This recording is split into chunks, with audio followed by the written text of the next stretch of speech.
He was a warrior, a technician. Chris Benoit, the rabid Wolverine, clawed his way into our hearts. He was the underdog, the silent badass who let his actions speak louder than words. From the ECW arena to the grand stage of WrestleMania, Benoit's journey was one of passion, dedication, and brutal artistry.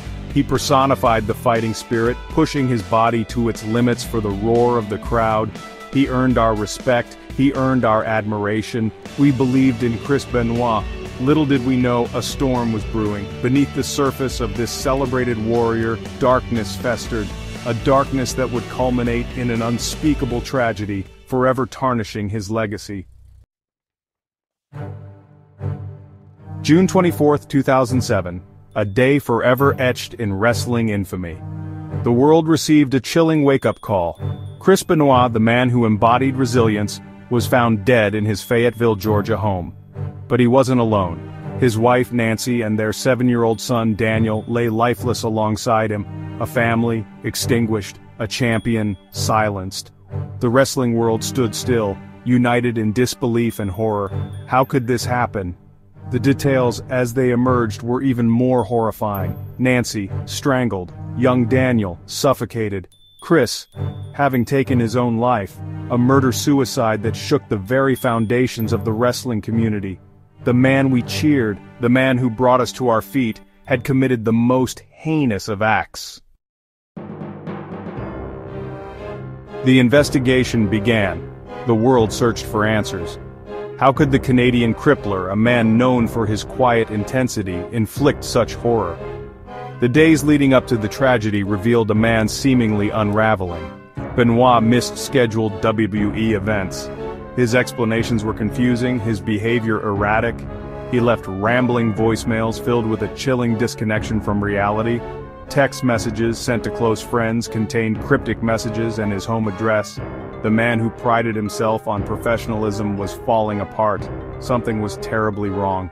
A darkness was consuming him, a darkness that would leave the world grappling with questions for years to come. Section 4. A Damaged Mind.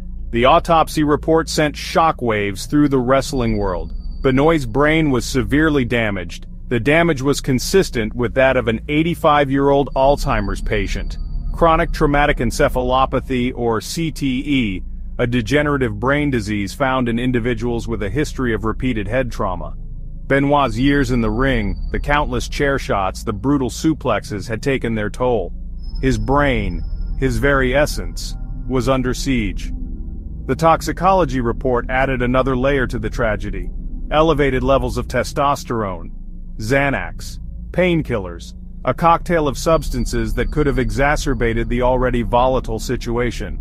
The physical toll of wrestling, combined with potential substance abuse, painted a grim picture. Section 5. The CTE factor. Chronic traumatic encephalopathy. 3 letters. A devastating diagnosis. CTE has been linked to mood swings, aggression, and impaired judgment. Could this explain Benoit's horrific actions? Could the man we knew, the man we cheered, have been a victim of his own profession? The debate raged on. Was it the CTE? Was it the drugs? Or was it a perfect storm of factors that led a man down a path of unimaginable darkness? The questions lingered, casting a long shadow over the wrestling industry. Section 6. WWE's response. World Wrestling Entertainment, the company that built Benoit into a star, faced a crisis. Initially, a tribute show aired. Fans mourned the loss of a hero. Then, the truth unraveled. The tribute stopped. Benoit's name was erased from WWE history. The company distanced itself from the tragedy as quickly as possible. The silence was deafening. The questions unanswered. A suspicious Wikipedia edit made from a WWE computer fueled conspiracy theories. The company denied involvement, but the damage was done. The shadow of the Benoit tragedy loomed large. Section 7. Unanswered questions. Years have passed, but the questions remain. What drove Chris Benoit to commit such unspeakable acts? Was it the CTE, slowly eroding his sanity? Was it the pressure of a demanding career? Or was it a darkness that resided within him long before he ever stepped foot in a wrestling ring?